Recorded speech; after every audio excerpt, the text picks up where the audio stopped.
Host here, Pedro Ang. How you doing, guys? Pedro. And joining us today for our special guest and first on our first episode is Anthony Gambino. What's up, everybody? Thanks for having me. Colorist extraordinaire. Fantastic. He looks Amish. I do. Do you have any of those hats? You have an Amish hat? No, but at least it fits the amount of movies I've seen. Yeah, dude. Fair. We don't get Amish down here in Latin America. We get Mennonites. Oh, really? I've heard it's like Amish light. But yeah, those guys are cool, man. Great vegetables. You're down in Panama. Oh, in Panama. Okay. Yeah, the middle of Central America. America's waste. Dude, I saw an Amish guy. Well, actually, I saw a whole Amish family at the start of the pandemic last year.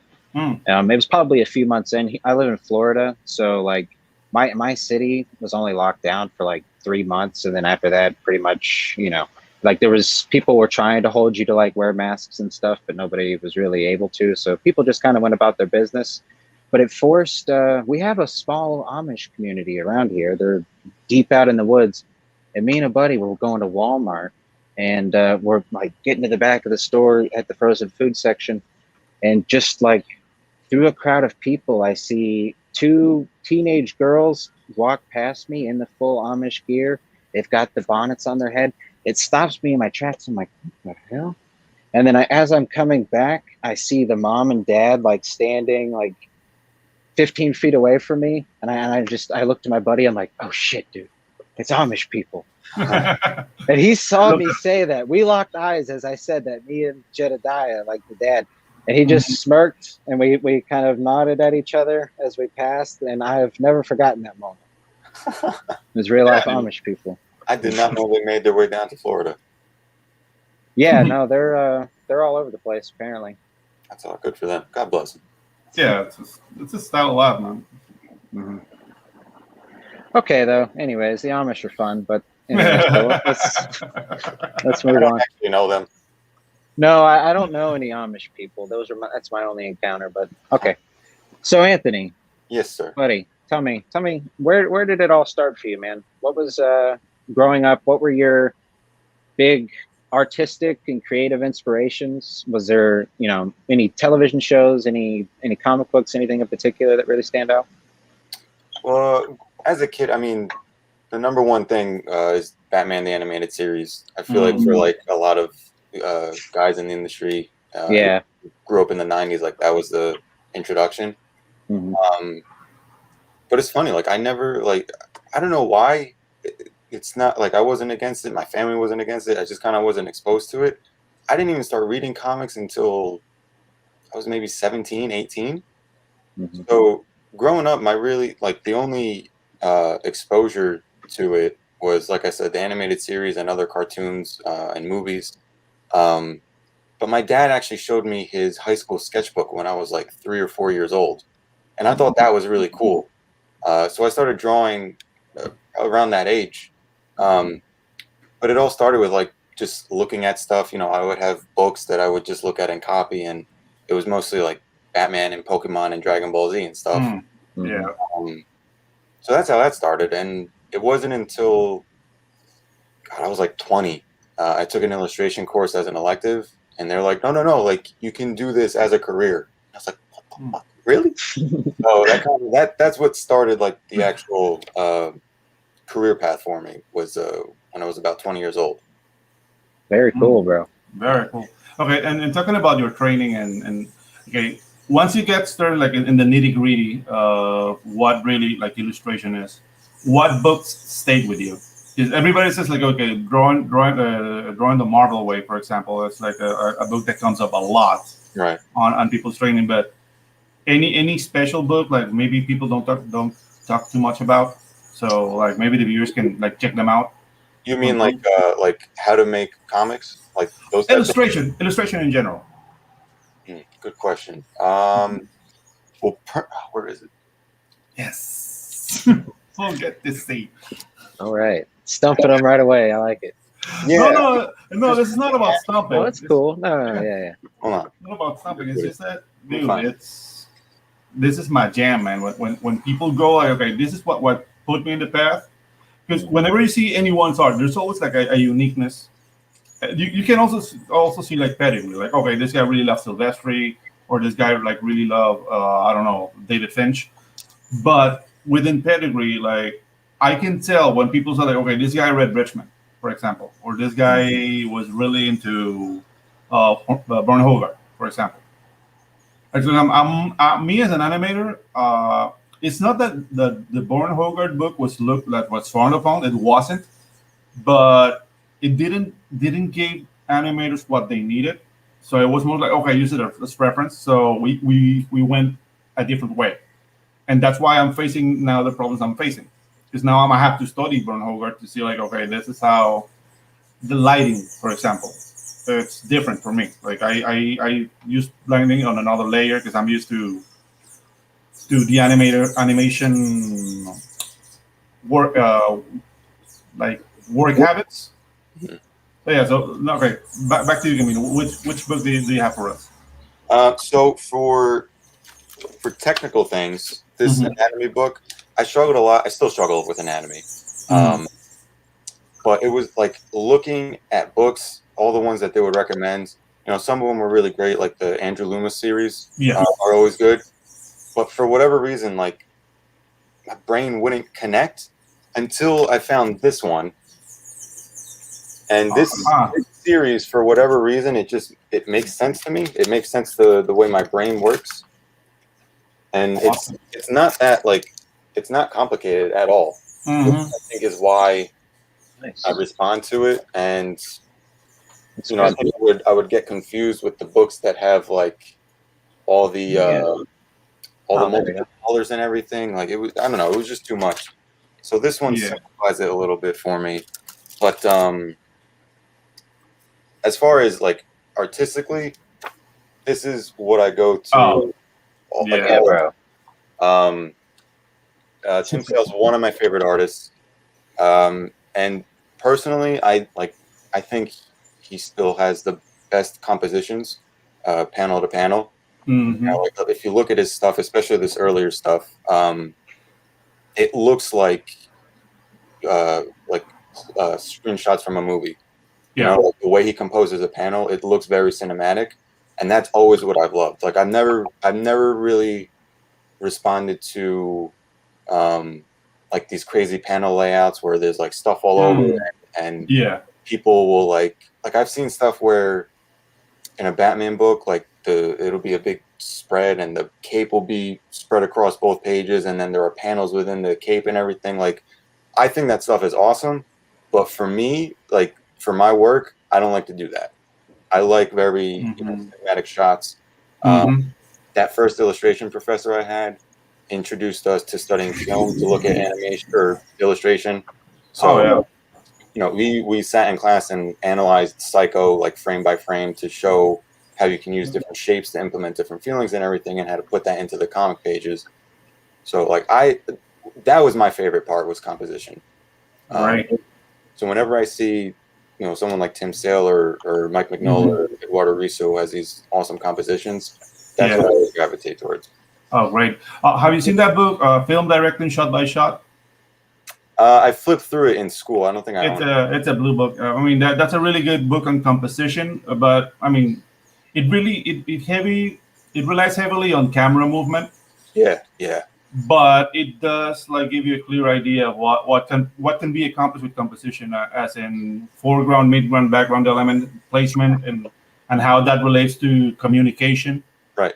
So yeah, dude. I mean, that's the thing. Like I'm trying to get out of the 16:9 framework. Because I mean, coming from the animation, I'm thinking about a TV screen. That's like it's sizing, right, for the TV. Yeah. And we're facing that problem and seeing what people do in comics, and they're not bogged down by that framing. Sure. The compositional options are endless, but it's a trap. It's a trap because eventually it can get like convoluted, and storytelling might be compromised. So they're very good points. So you're more into a clean paneling. Yeah, for sure. But like you said, the compositions are, you know, the possibilities are endless. And yeah, but I try not to like keep myself pigeonholed to, like you said, the 16:9 ratio. Yeah. I love working with vertical panels when possible. But and then I mean, you look at someone like Andrea Sorrentino, who has no rules about paneling, and it's magnificent. I mean, his stuff, like, he is one of the best composers of a comic book page I think I've ever seen. Interesting. Yeah. Oh, amazing. You guys know his work? No, not really. If you have anything to share, that would be really, really great. Try to full screen him here. We're making the guest walk. I don't know if that's a good thing. That's all right. Yeah. Anthony's kind enough to join us today. He just didn't know what he was signing up for. Yeah. Hey, I guess I make awkward questions, but no, they're great questions. Ask me questions. So he did the first few trades of Old Man Logan, 2016 maybe. I mean, he's like, and he does all these crazy overlaps with everything, and he's who's that? Yeah, that's him.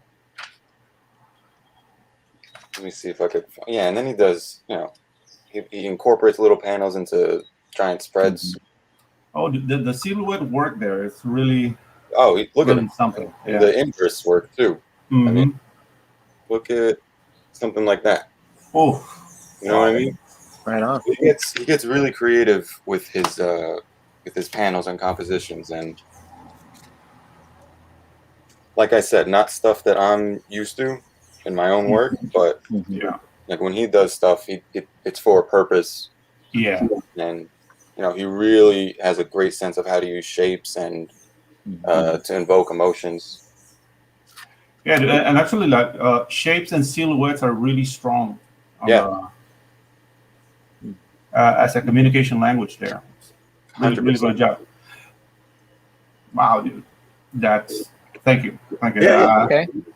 So let me hop in here for a second. Sure. So Anthony, you said you took an illustration class, and your teacher was really impressed. Was that in college, or was that specifically art school? Did you go off to art school after that? So I was I think it's considered a liberal art school, like a regular state college. But I started off with a Bachelor of Fine Arts in graphic design, and the cool thing about that school is if you're going for a BFA, it kind of like turns it into more of a art focused school where you don't have to take as many what's the word? They're like regular classes, the standard classes. So you can focus on your major courses. So I started with graphic design, and halfway through, I took that first illustration course as an elective, and then like the work wasn't good, but the professor saw how into the research I was, and like how like I was actually jazzed to like do the work and like tell a story, and it was a lot of fun. And he pulled me aside and he was like, "Listen, like I don't know what your plans are, but like I really think you should do this." And I was like, "This class is a blast, so yeah, like I'll look into it."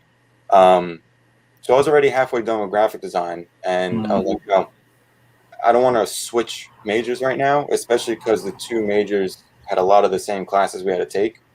So I double majored, finished up graphic design, and then stayed for an extra year to finish up the illustration major. So I got a degree in both. Graphic design is way easier to find jobs in too, so that also helped me out. I mean, they're everywhere. And then I kept doing the illustration on the side. I would take continuing education courses while I was working. And then in 2017, I applied to Fashion Institute of Technology in New York for MFA in illustration, and then I did that for 3 years. So nice. Yeah, started out in graphic design and then kind of switched over a little bit. Crawled your way to the top. Yeah, well, crawling, slow crawl. That's a slow crawl. Actually, I climbed down to the to the bottom there, Pedro. Yeah, to the top of Latin America, to the top of Panama.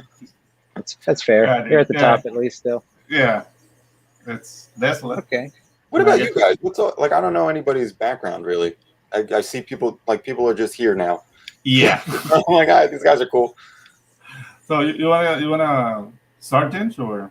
Sure. As far as my background goes, it's not really too exciting, I suppose. I didn't really go to college. I did graduate high school. Let's see.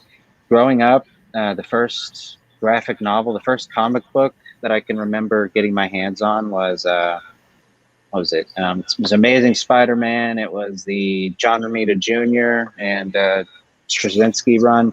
Nice. That was, I was probably 11 or 12 when I was reading that, and just the artwork. I just remember flipping through and just really being struck by the battle damage, Peter. There's some really great battles where just seeing the action scene, I was like, wow, this is incredible. But also, like you, I also grew up on the Batman the Animated Series, X-Men, the class, Spider-Man, of course. I love that show.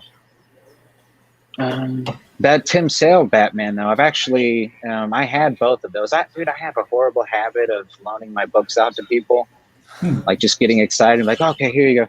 Yeah. I've never owned The Long Halloween, but I did have Dark Victory and the other one in that series. It's escaping me right now.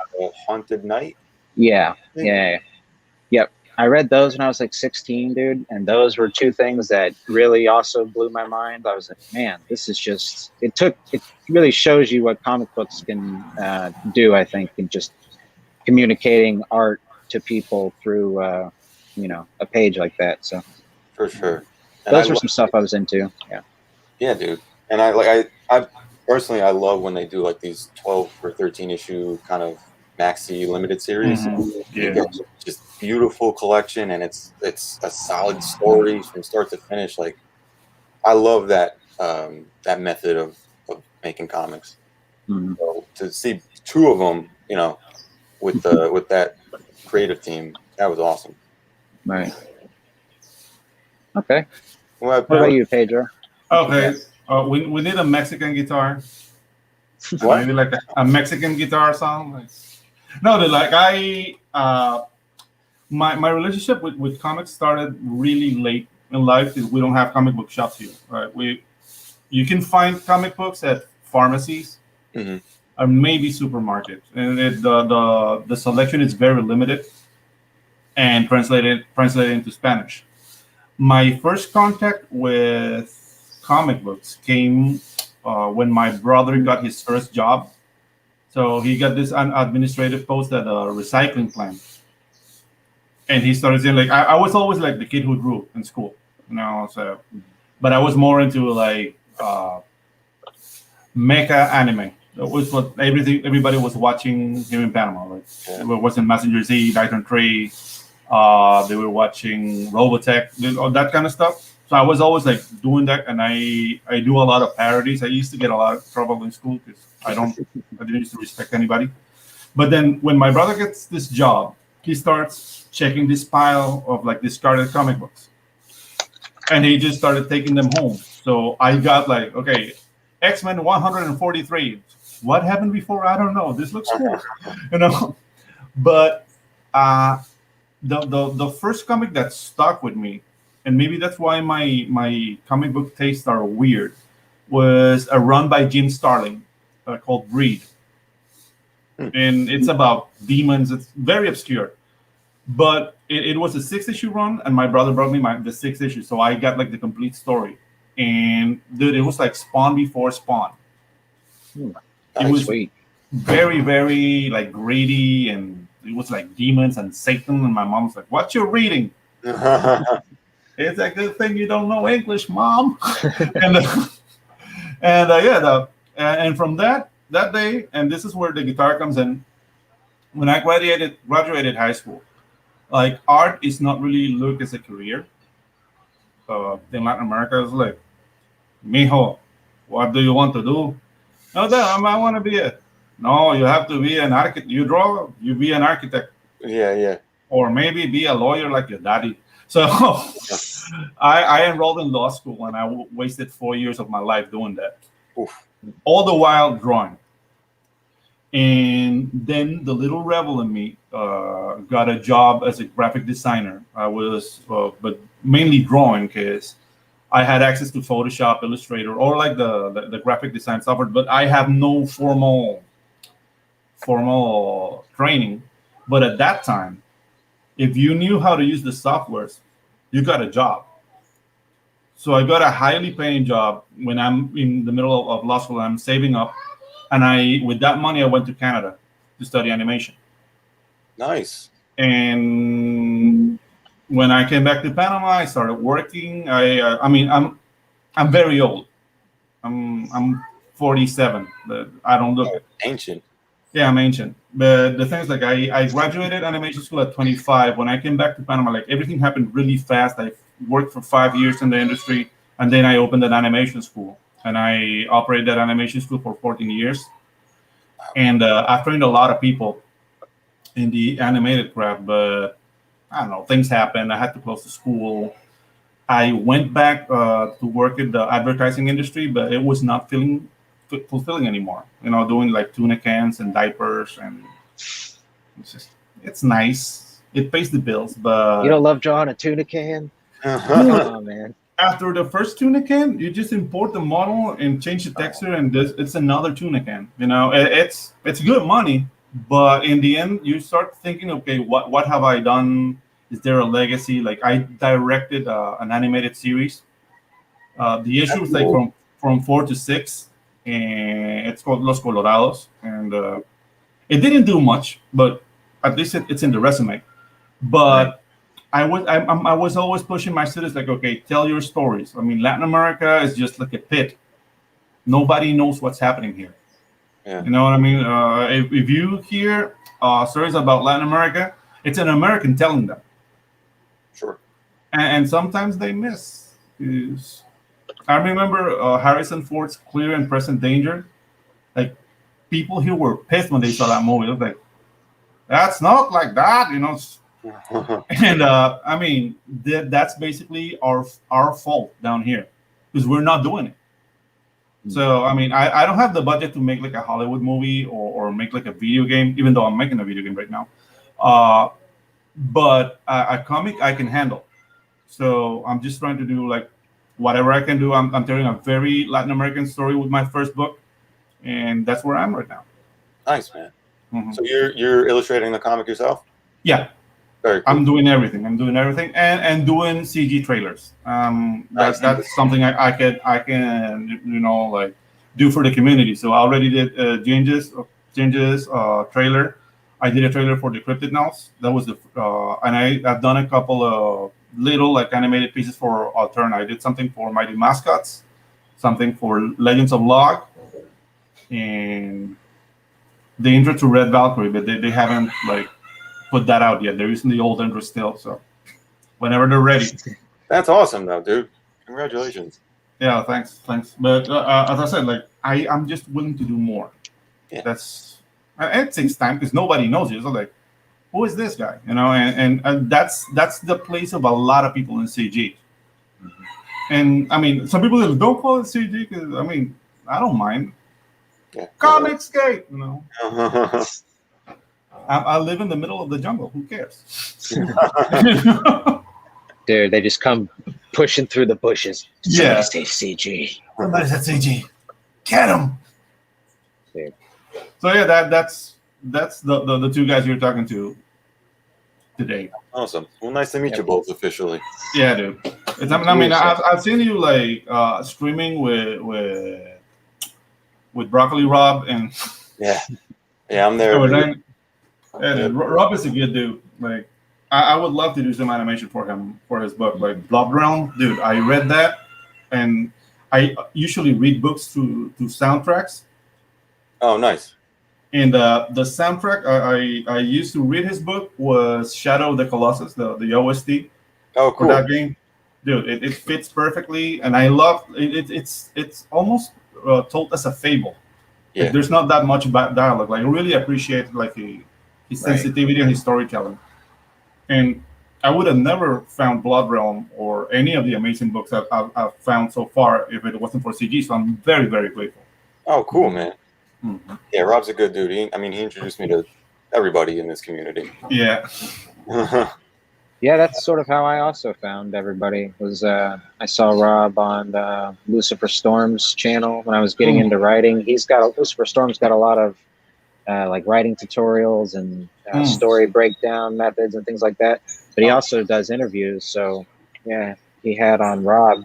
I saw Wirehead and the Oh, story dude, and art. Wirehead looks amazing. Sick. Yeah, dude, I can't wait. right Yeah, up I my can't alley wait. there. I can't wait. So, Gambino, do you have a book in the works coming up, or I have my 2020 sketchbook that I Mhm. put out through Indiegogo. That should be fulfilled. I'm planning on closing out the campaign in maybe 2 to 3 weeks. So those are going to start going out. I'm working on something right now with a buddy of mine who's a writer to submit to try to get it in for it came out on a Wednesday, just to because I don't have any comic pages out there. Okay. So to get us kind of on the map a little bit and get some notoriety, and then we want to move forward with that series. If we get picked up or not. But yeah, man. I mean, I'm I have a few things in the works. I have my own comic that I want to do that I started with my visual thesis in grad school, Oh, but right. I think that's gonna be a little bit later. Yeah, obviously. I mean, we all need to pace ourselves because Yeah. it's we all need to eat, Yeah. and Exactly. it gets in the way. It does tend to get in the way. But dude, I mean, it's really like I've seen some of your illustrations. I really like your style, Thanks, man. and within the limits of drawing within an hour, you can really see what people are made of. So when you're drawing like a Rob stream, because that's the thing. Like I mean, I'm used to drawing fast, but my drawing fast is more akin to animation, so it's very very sketchy. Sure. So when it started with Fractober, for example, like I tried like okay, let's try to do something more finished within an hour. That really tested my limitations. For sure, You man. know, It's tough. and I don't know, man. It's like a dojo. It's like a digital dojo we're all in. Like nothing but great work is going to come out of this. Yeah, man. It's always like everybody always does a great job on those. Like you said, in a limited time frame. And there have been times where I'm trying to get some pages done. So on Rob's show, I can't necessarily do the prompts, but like just being on there with everybody and honing in, it's so much fun to sit there and draw with everybody. So Anthony, Yeah. sorry, just to say your sketchbook. Is it actually one single book, or is it a collection of various pieces throughout 2020, or did you sit down with the intention of doing a full book? Or That was really like spur of the moment, that decision. I was kind of like I had just finished grad school. I was doing all this stuff during Inktober. Rob had asked me to do a couple pieces for Blood Realm and Wirehead, respectively. So I was getting a little bit more work done that I was actually proud of, and I was like, it was driving me nuts that I still wasn't getting my work out there. So the interior art I did for grad school, I really wasn't happy with, but I wanted to start getting some exposure in the illustration community, not just graphic design. So I had this collection of different pieces that I had done over the course of 2020. None of it was interior art, but it was still work I was really proud of. So I was like, you know what? Like, I love when I'm walking around conventions and artists have their annual sketchbooks. I've been getting Tim Sale's sketchbooks for a couple years now. He puts one out every year. I was like, let me try this. I'll see if I get any traction. I'll see how it does.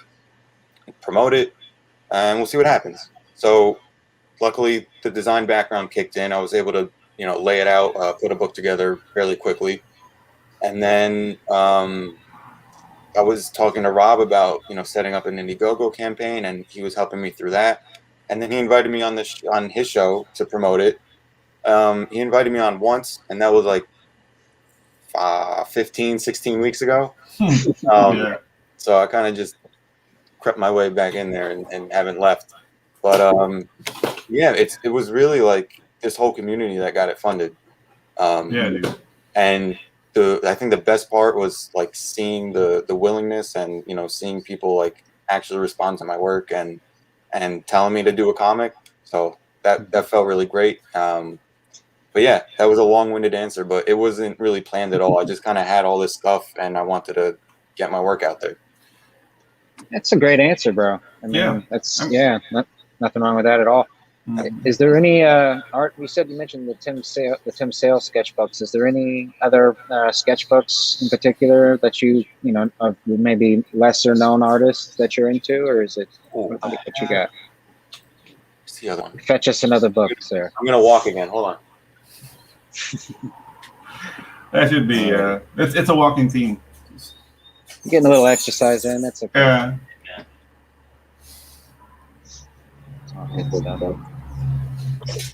Yeah, dude. No, yeah, dude, I've just actually recently got into sketchbooks. I didn't see I really didn't think of them as a thing. I actually I was into Final Fantasy growing up as a kid. Playing a couple of the games on PlayStation. Like the first one I played was Final Fantasy VIII. And I got a hold of I think it was Final Fantasy IX's art book. Yeah, and Final Fantasy IX's art book is really cool. Oh, actually, my least favorite Final Fantasy would be the 8. Like I like Final Fantasy 7, and then I played the 8, and I was like, okay, this guy is a wimp. And then I played Final Fantasy 9, and Zidane was a little bit more upbeat. And then Final Fantasy 10 lost me. It felt like a soap opera. Like nah. Yeah, I see what you mean, and that's kind of 8. I think is my favorite just because it was my first. I also probably the same reason I like Squall. I also like 7. 10. I also really personally I love 10. That was one that I was excited for when it came out. I think I was like in 6th grade. Again, I took that all in as a kid, which is probably why. Yeah, I mean, but for the time, that game was visually stunning for the time. Now, I mean, obviously, no like video game ages well nowadays. Everybody's like more graphics, better graphics, which is one of the things that just scared me out of CGI work. Is in the end, people trying to like imitate realism. I mean, if you want to imitate realism, just film the damn thing. Celebrate that it's animation. That's why I enjoy better a Ratchet and Clank game than Call of Duty. But that's what I'm looking for in an animated game, animation. But I could be wrong. I've been wrong before. So go right. What are you gonna show us, Gambino? So I picked up this sketchbook a couple years ago. It's a guy named Carl Kapinski. Carl Kapinski. He's I don't know if he's in this Superani group with like I think they're mainly Korean artists. I think, but he's a fantastic illustrator. I mean, he posts a lot of videos on his Instagram page of him working, and they're mesmerizing. I mean, his stuff is amazing. So this is one of the early ones. Yeah, he's sick. Yeah, dude. Wow. And then this isn't really a sketchbook, but it is a collection of drawings from Heinrich Clay that I picked up when I was in grad school. And I mean, the guy is he's incredible. I'm trying to find like his line work is incredible. Dude. Yeah. So when was he around? Is there like a publishing date on this, or he was? I don't know if he was around. It was a while ago. I don't think this is new stuff, but you see. That's cool. There's a lot of older artists though. Like here's an interesting thing. We've been getting comic book or comic strip adaptations of things since the original Addams Family in the black and white television show. Yeah, because Charles Addams was a cartoonist, and that actually kind of blows my mind when you think about it. Like, but when you think about it, illustration is a medium that allows you to basically pull your mind out directly. into a page. Like if you're working on a film production or an animated show, it goes through different filters, producers, committees. Okay, how many black people do we have on this episode? Is he gay? Is he gay enough? You know, there's nothing wrong with that, but like unique visions are gonna be lost, and that's one of the advantages of saying like, hey, this is what I'm drawing. You can say you don't like it, but it's out. Right. You know, and that's the thing. Like, are we gonna get another Hitchcock? I know. It's going to be very difficult to get like a movie with a clear vision, Right. like a unique vision. Because it's always like it's so much money involved. It's impossible. With a comic book, it's like, hey, dude, this is my mind, and be appalled if you want to. Yeah. But it's out. Right. Well, that guy, I think his name is Robert Eggers. He directed The Witch and The Lighthouse. I think it was like his first 2 movies. Yeah. I mean, he seems to be doing some pretty intense Oh, stuff. dude, The Witch is like, do you enjoy the light at the end when? I think so. I remember The Witch. Yeah. The Witch was the one. Sorry, go ahead, Gambino. No, go ahead.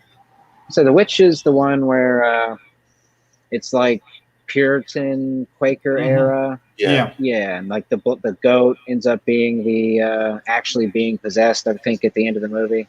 Yeah, exactly. That he asked the witch girl, like, did she enjoy the light, like in the voice of Satan? That actually gave me shivers. Yeah, it was great. Yeah, those are movies you really have to look for. Yeah. And that to me, I don't want to say it's sad, because that sounds like communist for some reason. But yeah, dude, like, I mean, if you go to a cinema here, and I would like to think it's because I'm living in Latin America and they think we're all simple. You can have like 6 cinemas, and the 6 cinemas are playing Fast and Furious. Now, you get no options. That's it? Yeah, you get Fast and Furious, Fast and Furious, Fast and Furious, Black Widow, Fast and Furious, Fast and Furious. And it's like, thank you. Yeah. So that's why you get so much piracy down here. It's not because people don't want to pay. I mean, we would pay if somebody please kills Vin Diesel. And I'm not wishing that on Vin Diesel, but yeah, we're tired of watching him jumping from a car into a plane. It's like, dude, I know you can't do that. And that's so yeah, okay. So now we're talking about cinema. Are there any like movies that basically inspired you artistically? Say, influence the way you draw? Yeah, I mean, well, the way I draw specifically, maybe not so much, but subject matter. Like when I saw Lord of the Rings as a kid, that was the first jumping off point. I was just blown away by the visuals and the world. Even like I wasn't I like Harry Potter. I wasn't the hugest Harry Potter fan, but all like that whimsical and just the creation of the worlds, and I thought that was incredible. What else? And then I was drawn to more period pieces, and even like earlier America. Like I've mentioned on a few streams that Cinderella Man is like my favorite movie. Did you ever see that with Russell Crowe and Renee Zellweger? He plays James J. Braddock, a boxer from New Jersey. No. Fantastic movie. Interesting. Paul Giamatti's in it. Yeah, anything with like a little bit like more storytelling and a little bit more charming character in it. Like I agree with Pedro with, you know, like the Fast and Furious movies. Like they're great for what they are, but when it comes to cinema and inspiration for drawing, it was always something more a little bit elaborate, I guess. Closing on your end? Oh, Pedro. Oh, yeah. Hello there. He disappeared. Okay. No, I'm sure he'll be back. But yeah, no, I'm sort of the same way. The Fast and Furious movies, the only one that I like actually is really the third one, just because I like Japanese shit. Was that Tokyo Drift? Yeah. That one? It was, and I actually kind of enjoyed it. And even the story, like, not just the visual, like, you know, because I like what I like about drift cars and that type of stuff is like the neon colors. Like, I'm pretty simple. You can catch me with some bright colors. But Yeah, I also kind of like the story. You know, the character had to go. Yeah, he's ultimately racing cars, so it's kind of silly, like that he's having all this emotional drama over it. But yeah, I liked it. I don't know, but I couldn't get back into them. I actually do like the Riddick movies, though. Oh yeah, I think I saw those too when I was a kid. Yeah, that's a series that actually, even though that last one kind of bummed me out because it was basically just Pitch Black all over again, but slightly different. I don't think I saw that one. How many did they make? So it starts with like four, if I'm not Really? mistaken. Yeah, there's an animated cartoon as well. Ah. But yeah, let's get Pedro up in here if he's ready. I think he's back here. Ask him. Back. Hey, buddy. You all right? Hey. Hey. Hey. Typical. There you are. The light went out. Yeah, it happens. No. Okay. Well, welcome back. Yeah, it came back and it's horrible. Okay. But yeah, no, the Fast and Furious. Don't stop on my behalf. Yeah, the Riddick movies. That's a series that I think had a lot of potential just because of how much backstory and actual world building they did. I can't remember, that was like the it's not necromorphs. The necromongers. That was the big villain alien. Yeah. Right, the big villain alien race that was basically trying to take over the galaxy. They were basically the living dead in a way. Like they worshipped death. It was like this big death space cult that were led by these I think they called them half deads, like these undead, kind of like Minority Report space psychics that were like all like tubed up, if I'm not mistaken. It was really interesting. And they ended off the ending of the movie, Riddick, you know, their whole philosophy is you keep what you kill. So, of course, at the end of the movie, Riddick, you know, wins and, you know, gets the girl, gets the Empire. But then the last movie picks up and they give you like a brief go over of how it comes down. And I don't even really think they give you that much. It's like they almost forgot where the movie ended off. And there was so much story to tell that you could have done, but that's why I think a comic book would be great for that. I think it might have an audience. I don't know. I always thought it came from a comic book. It just looks like it would, you know? I don't think so. I'm not sure though. There's lots of stuff like that though. Men in Black. Yeah. That was I think that the whole thing with the Chronicles of Riddick, because you're talking about the second one, right? Yeah. Not Pitch Black. Correct. Like the Chronicles of Riddick and the whole like necromonger thing, they were trying to chew too much. Because I mean, the religion itself was very rich topically. Like they want to reach the Underverse, and they need to convert like X amount of souls to reach the Underverse. I'm trying to remember what it was, but it was very cool. But they didn't have the time to really explore the religion, so it felt a little bit shallow. And that's one of the limitations we had when you have 2 hours to tell a story, you know. So I think they should have like split that story in 2 more movies, and maybe they could explain it better. But yeah, it was a lost opportunity. Okay, the Riddick trilogy. I gotta rewatch. Yeah. I mean, it was a good movie, actually. Yeah. That was one that I grew up watching a lot. Like I watched a lot of movies on DVD, like commentary growing up, just for fun, you know. And that one had a lot of great commentary, lots of different tracks. And Carl Urban was the dude that played kind of like I forget his name in the movie, but I lost Pedro again. He'll be back. Oh, and he's back. Okay. All right. Hey, buddy. Welcome back.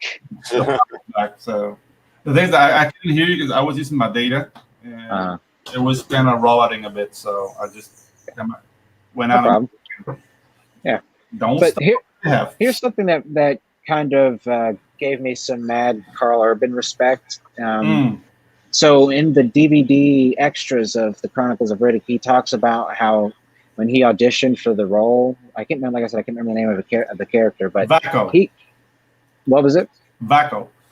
Lord Vaco. Yeah. Okay, Lord right. Vaco. Yeah. He wrote a full he wrote a full character backstory, a like psychological breakdown. He did, in his words, I think it was like 5 to 10 sheets, 5 to 10 pages of just, this is who I see this character as. And to me, that was like, okay, this dude's legit, just in terms of a guy that, and not only did he do great at the role, that was just something when I heard that, I was like, wow, this is really great. And then it's something anytime I see him in other stuff, I'm like, I always remember that. And then when you see the roles he's been in, Judge Dredd, the Butcher from The Boys, his Judge Dredd was very, very cool. Like that movie, the movie's not that great. I don't think so. Like I enjoyed it nominally, but he portrayed a great Judge Dredd. Is the thing, maybe the scope of depravity of what Mega City really is was not seen in the movie. I mean, it would look just like a Attack on the Block.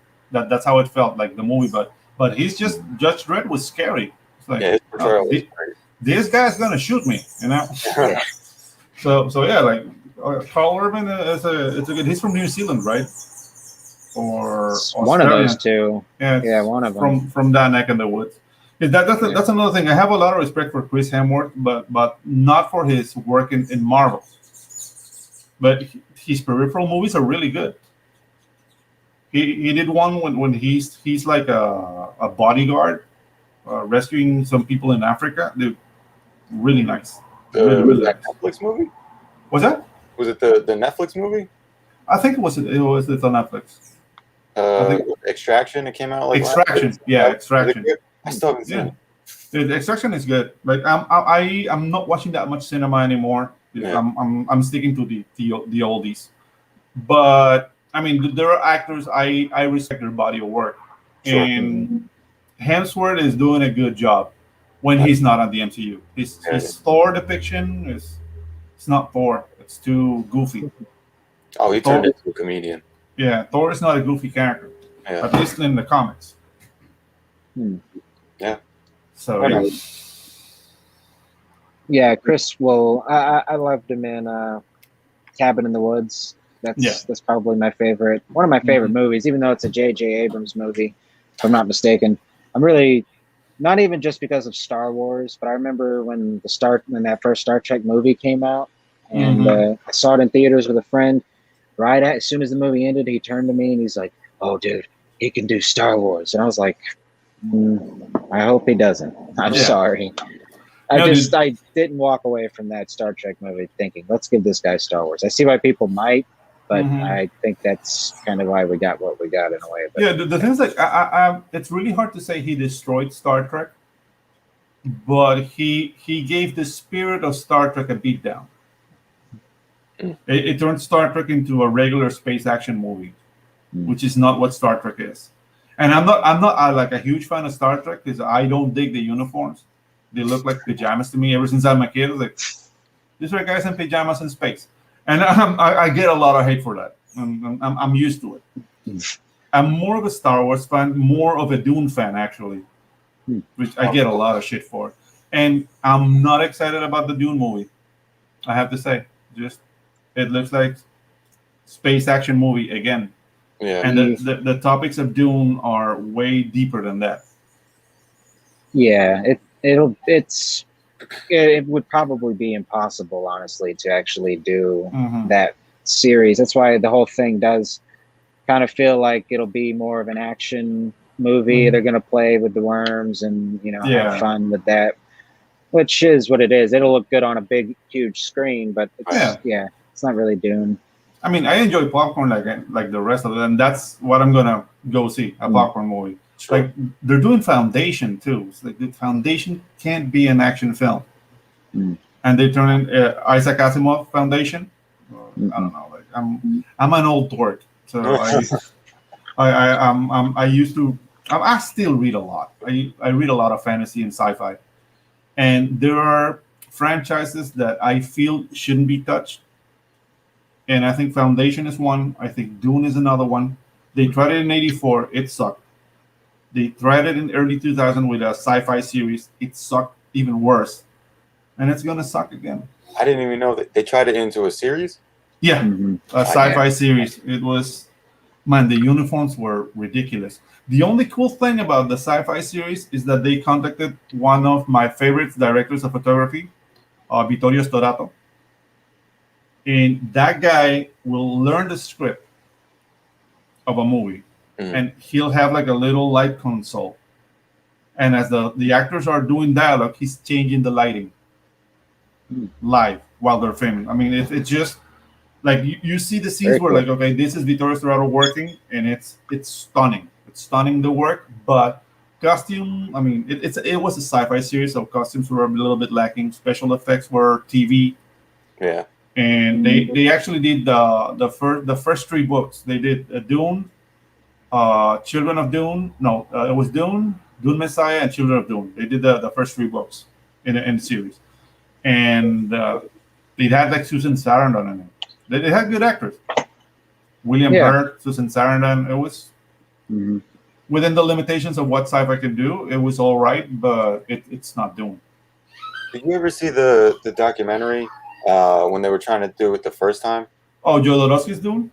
Yeah. Yeah. Phew. Oh man. Yeah, dude. Imagine getting your hands on one of those pitch Bibles. Yeah, the Bible. The thing with the Jodorowsky's Dune is that it was going to be amazing, but it was still not going to be Dune. It was going to be Jodorowsky's Dune. He was changing a lot of stuff. Oh, was he? Yeah, and that's something I didn't really appreciate. But I mean, that failed production gave us Geiger, gave us Mobius, gave us like everybody sprung out from that. The guy who designed like the sets for Geiger designed the Xenomorphs, but the guy who designed the ships and the armament for aliens, he worked with Jodorowsky too.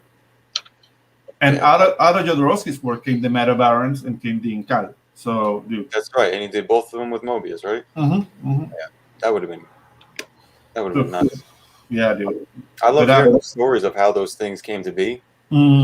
Apparently, he was flipping through a comic, and it was a Mobius comic, and he goes, "This is my camera. This is who I need."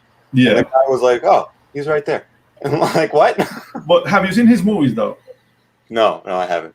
Okay, look for El Topo by Jodorowsky. El Topo or Il Topo? El Topo. Yeah, he recorded that in Mexico or Chile. I don't know. It was done in Latin America. And it's very surreal, very LSD influenced. It's insane. That guy is an insane artist. And sweet. He was going to do that with Doom, which is the thing that got me like, okay. Yeah, I could see that. I mean, he wanted I think he had Salvador Dali on board to be. Yeah, Dali was supposed to be the emperor of the known universe. Yeah. Jeez. Padishah Shaddam IV was the name of the character in the book. I'm a dork. Jesus. Have you both read the book? I read the okay. So you have the 6 books that that Frank Herbert wrote. 6 of them? Jesus. Yeah, you got Dune, Dune Messiah, Children of Dune, Heretics of Dune. No, you got God Emperor of Dune is the 4th one. Heretics of Dune is the 5th one, and then you got Dune Chapter House, which is the 6th one. Okay. Frank Herbert died, and then his son Brian Herbert, in order to write Dune 7, which is the conclusion of the saga, teamed up with Brandon Sanderson. You know, it's a fantasy artist, writer, and then they wrote prequels, which were House Atreides, House Harkonnen, and House Corrino. Then they wrote a book that's 10,000 years before the story, which is called like the Butlerian Jihad. Jesus. And then they wrote Dune 7, Sand Wars of Dune. Wow. Which was a horrible conclusion to Oh. an epic story. Yeah, dude, it's just I'm a bitter old man. That's all I can say. All right. Yeah, dude. Yeah, like Lord of the Rings, they're destroying that now. They're trying to do like the same, not really the Silmarillion, but they're trying to do like the Second Age. Amazon is trying to do like the Second Age of Arda. Oh, with the show, right, on Amazon? With the show, yeah. Yeah, I don't know what's going on with that. I mean, they signed on for season 2 already with like 20 episode seasons, and season 1 like hadn't even started yet.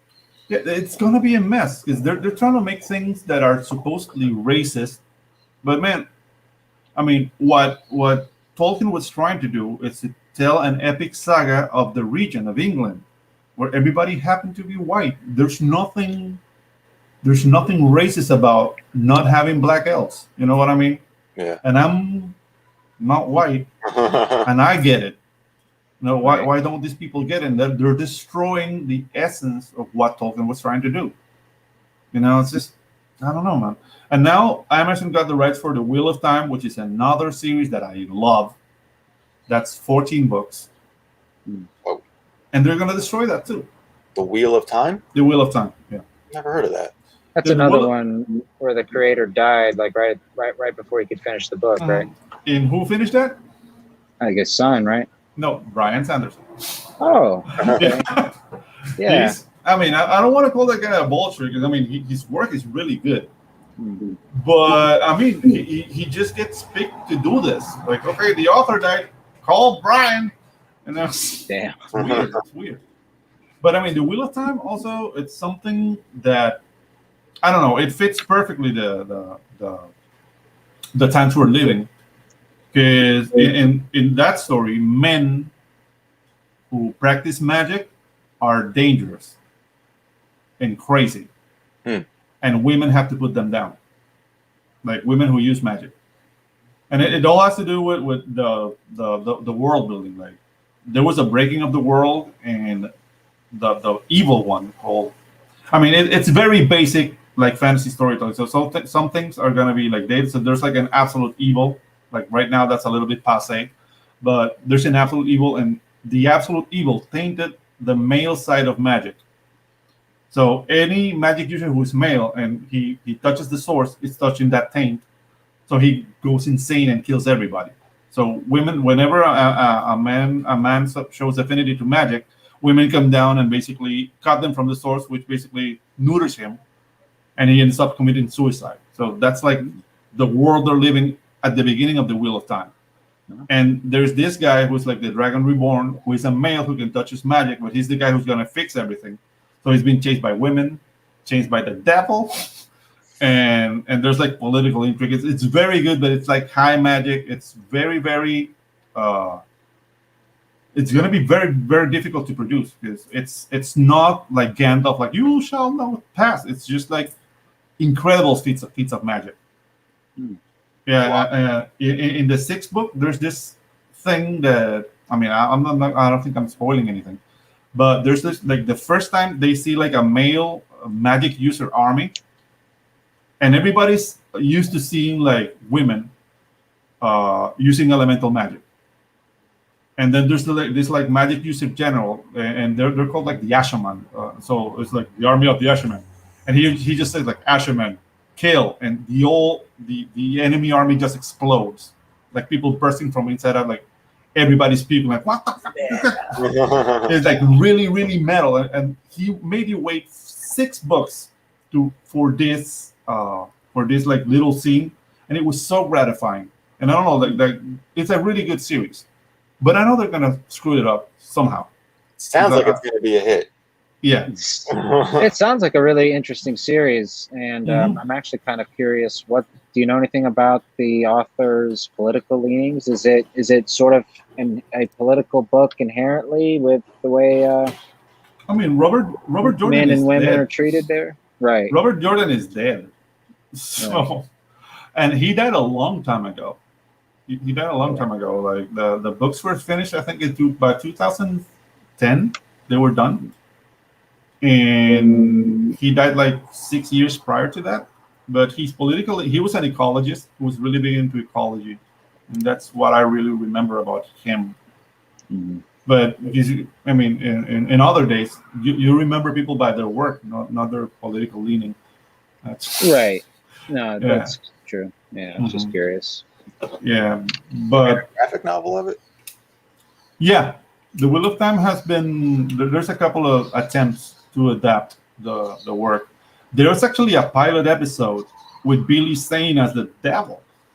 Yeah. And I don't know. I like the fact that it's Billy Zane, but it's like it's very slow because the beginning of the book is slow. Because I mean, there's a lot of settings like you're in this palace and there's this like guy who's supposed to be the king of the world, but he just killed like his entire family, but he doesn't know. So it feels like an Agatha Christie episode with magic. So I don't know. It was cool. It was cool, but they never gave the green light to make that show with Billy Zane. And I don't know, the technology was not ready at that time for a show of that magnitude. It's basically enough why the first Battlestar Galactica had to stop. Remember the first Battlestar Galactica? The one that was like in the 60s, right? No, it was more late 70s. Was Battlestar Galactica, the original, but the episodes were so expensive because of the special effects that even though it was a number one show, they had to stop production. Just like, I mean, we can't afford it. Damn.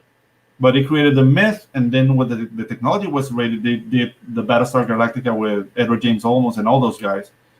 And that, to me, it's one of the pinnacles of TV right now. It's a great series to pick up. Mm-hmm. You know, you mentioned sci-fi, the early sci-fi stuff. Before they rebranded as like the version of sci-fi they are now, in the early 2000s, I remember specifically them having a couple pretty good miniseries. They still had like really cheesy B movies that you couldn't really excuse some of them, but they had a Hercules miniseries that was really great. Yeah. That was like 2 or 3 episodes. I loved that as a kid. I did catch that Dune miniseries as a kid. I actually had that on DVD somewhere. It's lost to the sands of time, I'm sure. But I remember enjoying that that miniseries, and I remember sort of having a crush on was it Chani, the Fremen? Chani. Yeah. I thought she was hot as a kid. Hey, dude, the Chani in the 1984 movie, the David Lynch movie, is Sean Young. I mean, she's crazy now, but she was very hot in the 80s. Sean Young? Yeah. She played the replicant in Blade Runner. The replicant that she didn't know she was an android. I see. Yeah, dude. That's always a pain in the ass. That was you're an android. Yeah, that was hotness back then. Yeah, I've never been. I've missed out a lot on the old Harrison Ford movies. Like I've seen the Indiana Jones stuff, obviously seen the Star Wars stuff. I'd like to watch some of his Tom Clancy movies. I know he played Jack Ryan a few times. I kind of like Tom Clancy stuff. I like I like spy thrillers. I also like the Bourne stuff. Well. Oh yeah, no, dude. I heard the Tom Clancy movies. Clear and Present Danger was cool, even though it pissed off a lot of people in America. The Hunter for the Red October, the classic with the Russian Scott, Sean Connery. The thing is, like, Sean Connery is my dad's hero, so every time Sean Connery was in a movie, I was there with my dad. Respect. Welcome to the Rock. So I was like, yeah. So yeah, that's the thing. Sean Connery reminds me of my dad. And when he did that interview, like, if you misbehave, I'll give you a good schmuck for you to correct yourself. It's like, wow. I love the follow-up interview. Like, I don't know how many years later, but I'm pretty sure there's somebody asked him if he still holds to it, and he sort of like pauses and commits to it. He's like, "No, fuck it, I'm on this train. Yeah, I'm on this train. I was born. You're gonna get a smacking." A smack. Yeah, dude. This is just—he's a man's man, dude. Yeah, that was a different time there for sure. And dude, who pulls up the metal Speedo better than Sean Connery? Have you seen Sardos? No. Metal Speedo? Yeah. Okay, it's time for me to go into the deep web. I mean, I'm not gonna. This is not corny. Pull it up, Pedro. Careful. Yeah. Let me just. Let's get struck for. Yeah, for the Connery's junk on screen. Yeah. Let me just share the screen. I'm sharing the screen now. Okay. Now, can you see this? Oh. What is this? Zardos. It's a sci-fi movie from 1974. Oh my god. Damn. Yeah, dude. How did they get him in that? How did you agree to that? How does Sean Connery have the Like this again. sort of the? I don't even know what do you call it? A huge check, I guess. Okay. And there was like a flying, floating head, dude. What is that? Yeah, I and have seen that head. Yeah. Yeah, dude. Like the things, like when I was a kid, I used to live like a block away from a very shitty cinema. Mm-hmm. So the way those guys stayed in business, they were doing like morning matinees on weekends. So you can pay like $2 and watch 3 movies in a row.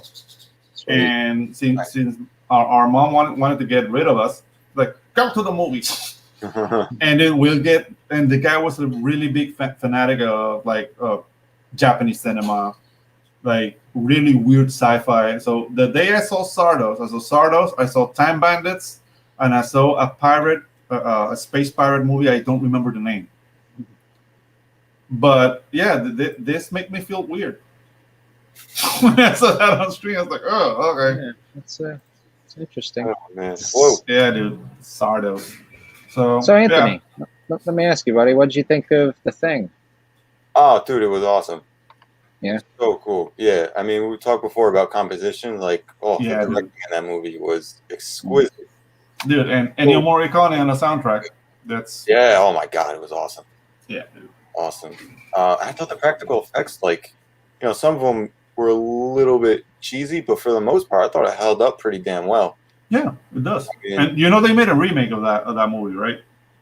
Yeah, Rob and everybody was talking about it with the 2001 version, right? Yeah, there's 2001 version. A remake or a prequel? I thought it acted as a sequel. It was a sequel. It was a sequel to it. Yeah, but I don't know. It just lost the magic, I think. Yeah. I think there was a prequel comic. I'm not sure. Like I read about there was this prequel comic talking about the Norwegian expedition, like how they, at the beginning of the movie, the Norwegians following the dogs. So it's the story of the Norwegians.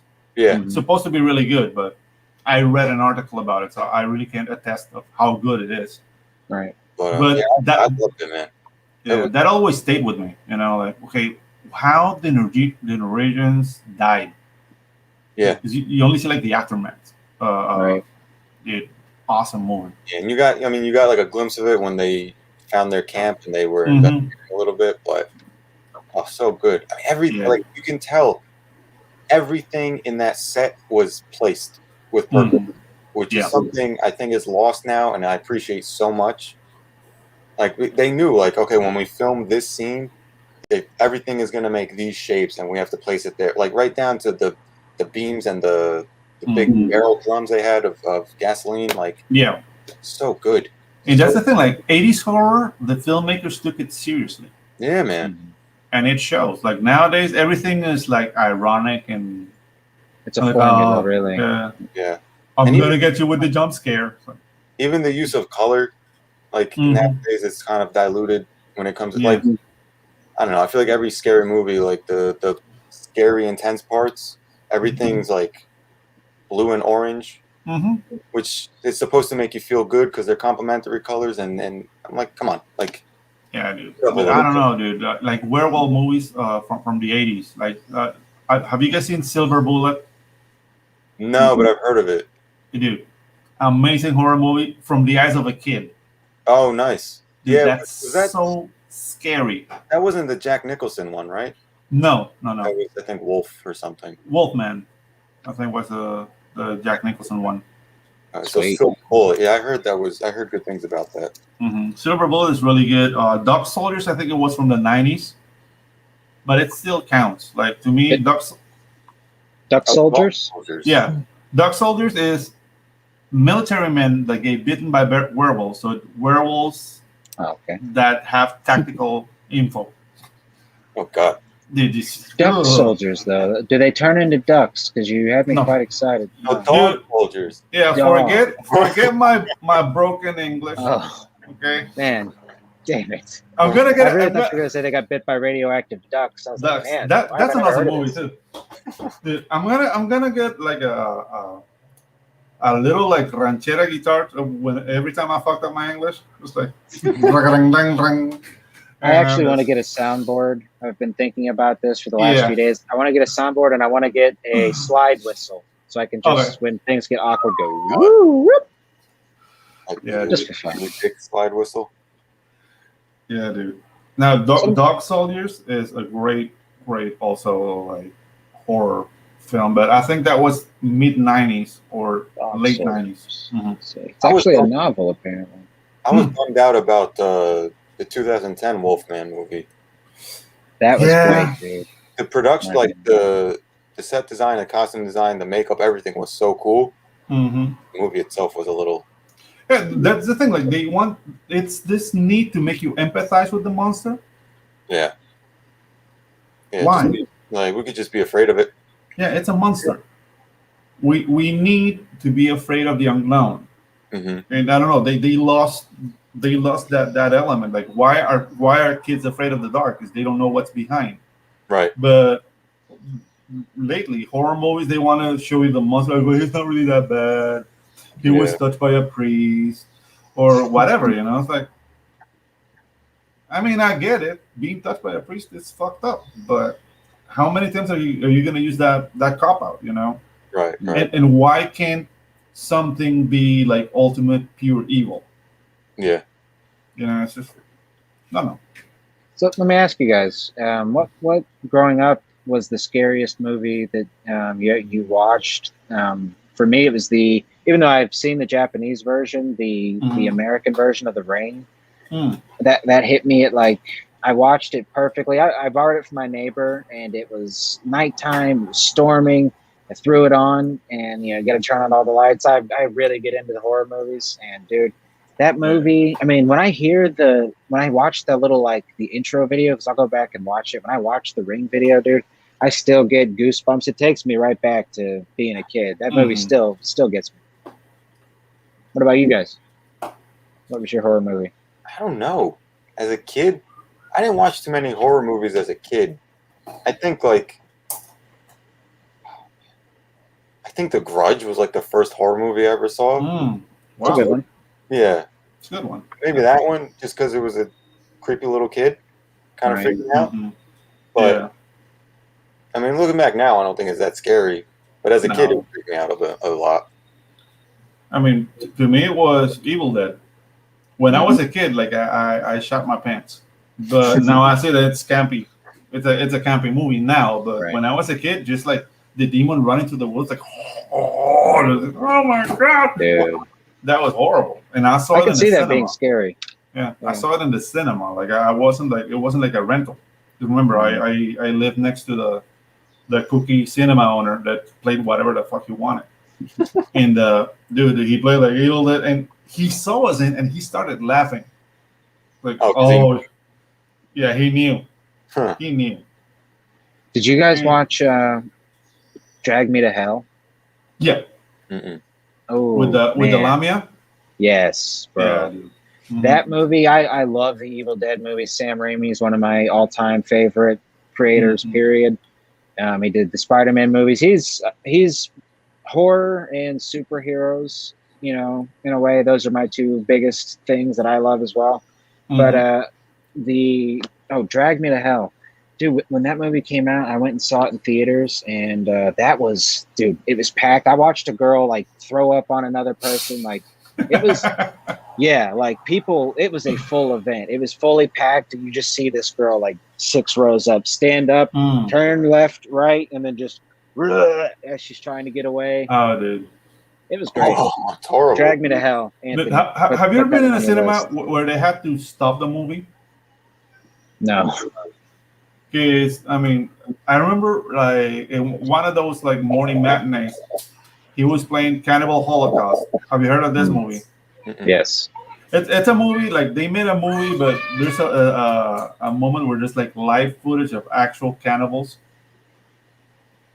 And Peter Jackson's first movie, if I'm not mistaken, or one of his really, really early ones. Yeah, and dude, it was just like, it was too much. It was too much. It happened with that movie, and it happened with an Asian kung fu movie called An Eagle, no, A Snake in the Eagle's Shadow, which was like the first Jackie Chan movie. And they're like they gouged somebody's eyes out, but it was very very graphic, and like parents started like standing up like what the hell, and they had to. But People got outraged and yeah, started standing up and because damn. they thought they were gonna watch a kung fu movie, and they have like their kids there, and there's like kids crying. I mean, I'm laughing my balls off, but but then they had to stop the movie just because there's no censorship. Like I mean, that's one of the things you get living out down here in the wild. It would be west, would be the wild south, I guess. Yes, so yeah. The wild jungles. Yeah. The wild jungles of Latin America is. That's a movie. Press play. Yeah. The kids will enjoy it. So yeah, it happens with Cannibal Holocaust, and it happens with kung fu movies. Have you seen like a lot of kung fu movies? Are you a fan of that genre at all, Gambino? I actually started a little bit recently. Like I appreciate it more. I'm trying to do a backlog like every other genre and try to get older movies. But yeah, I watched Enter the Dragon for the first time. Oh, nice. Ago. Yeah, that was cool.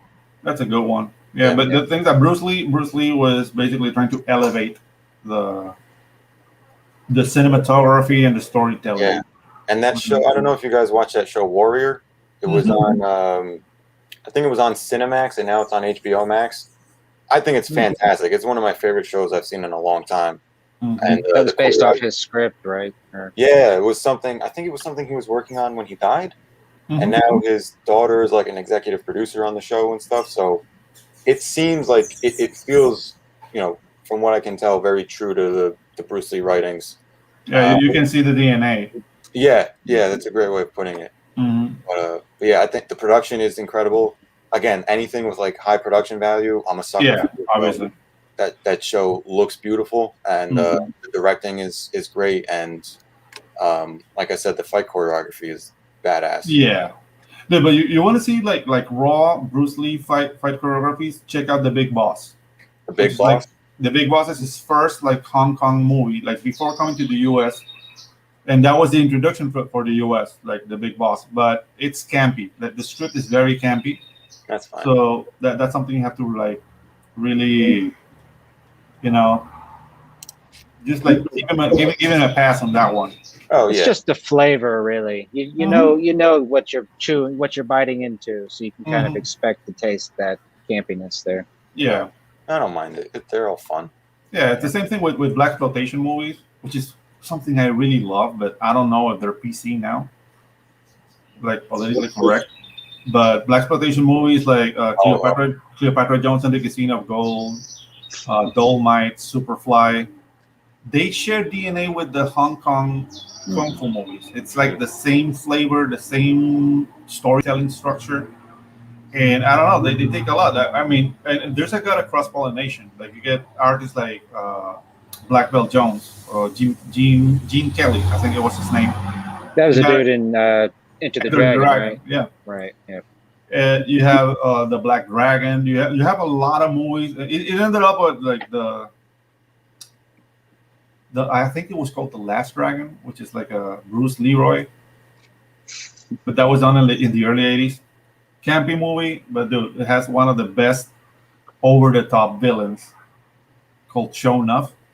Yeah, he was obsessed. Who's the master? Well, Show Nuff. It's just, I don't know. Maybe it's because I watched him as a kid. Maybe I watched him as an adult. Like, what the hell is happening here? Yeah. But when I was a kid, that thing was the shit. That's awesome. Yeah, dude.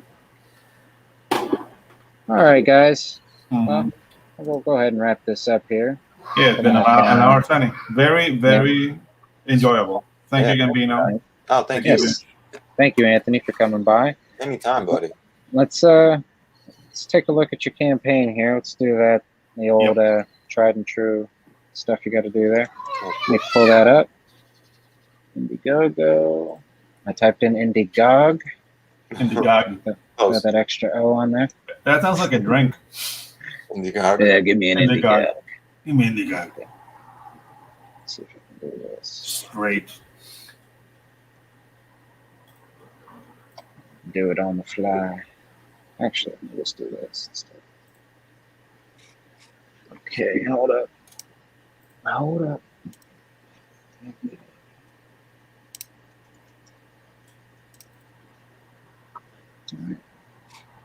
All right, Pedro, how do I do this here? When you there's a little button that says share. There's like a little like screen with a plus. Screen with a plus. Yeah. Ah, see? Yeah, the press there, then go share screen and Share screen. Yeah. Okay. And look for the browser. Okay, it's Google Chrome. I'd like to record this video. Okay, sure. Hold on, I have to. This is my first time doing this nonsense. That's all right. Do you mind sharing it, Pedro? Let me Sure. take us around here. Let me find the.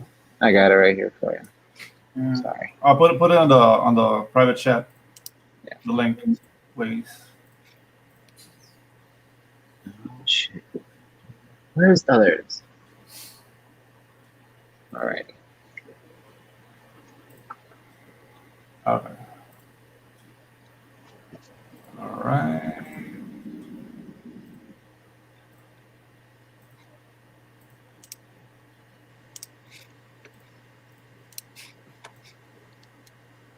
Okay, I'm sharing it now. Hey. So Anthony Gambino, Sketchbook 2020. That's it. Thanks, guys. Yeah, so No there problem, you go. buddy. Yep. Is Still in there? demand, right? What happened? It's still in demand, right? Yeah. Yep. It's still up there. So guys, yeah. If this kind of artwork catches your fancy, and I can't see how it doesn't, please back Gambino's book. Dude, this is from Blood Run. Yeah. Awesome. Yeah, and then that's the Wirehead piece. Wirehead. The fan art campaign or fan art book. Dude, that's awesome, man. So guys, get this book. Awesome art. Maybe it will inspire you to do something else, because that's what artists do. We just feed off each other. I want to say it's a symbiotic relationship more than parasitic, but we do feed off each other's art. Like you see stuff here that might say like, oh, I've never seen this kind of display or this kind of poster, and it will just open your mind to make something else. So buying art books and sharing this kind of stuff, supporting, it's just amazing. Oh, dude, great layout work here. Oh, thank you. Oh man. Yeah, I included some of the concept art I did for my comic for my thesis. So you get some of the concept art, but there's no actual comic yet. You got to start somewhere. Yeah, man. So you can say I was here first. So Anthony, which one of these prints was your favorite when you were doing it originally? And you're creating good question. I think it was these two you just passed, the Mummy and Frankenstein. Had a ton of fun with. It's a righteous Frankenstein. Yeah, and especially like the Mummy one, I had a bunch of ace bandages and I just wrapped myself in them and took reference photos. Nice. Wow. Yeah, that was fun. Hell yeah.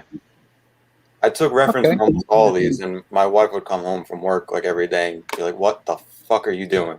I just see these prints now. You wearing an oversized jacket. Yeah. Yeah, dude, but very interesting light choices you're making here. Thank you. I like the fact that I mean, you don't care about the island, the outline. You're just going full black, and you just allow the mind of the viewer finish the shade. So I appreciate that. Thanks, man. This one was actually, I used my wife as reference. Nice. Was she happy happy with the results? Oh yeah. And she's a teacher, and she showed her students one day, and one was like, "Don't take this the wrong way, but that kind of looks like you." And she was like, "It was me."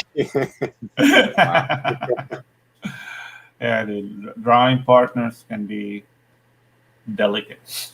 Yeah. I'll say that from experience. Okay. Oh, the great alien mother. So guys, I mean, please do yourself a favor and get on this book. And yeah, man, awesome work, Gambino. Thank you. Oh, there we are. Sorry, forgot to hit the button. Okay. Yep. So, alrighty, Anthony, I'm gonna go ahead and boot you out the door, my friend. thank you for coming on by. Thank you We'll guys. definitely talk to you Super again pleasure. soon here. All right. Yeah, man. See you later. Bye-bye. See you later. All right, Pedro. All right. So Good show, my friend. yeah, we're still live though. I see that. Yep. Yeah. Okay. Do you have any final thoughts? Anything you want to No, leave us really, with? dude. This feels really good. It's a nice hour spot. If the power grid allows me, I would love to do it again. All right. So, yeah, great first Absolutely. show, man. Amazing. Okay, Felt really buddy. great. All right. Okay, guys. We will catch y'all next time. Have a good day.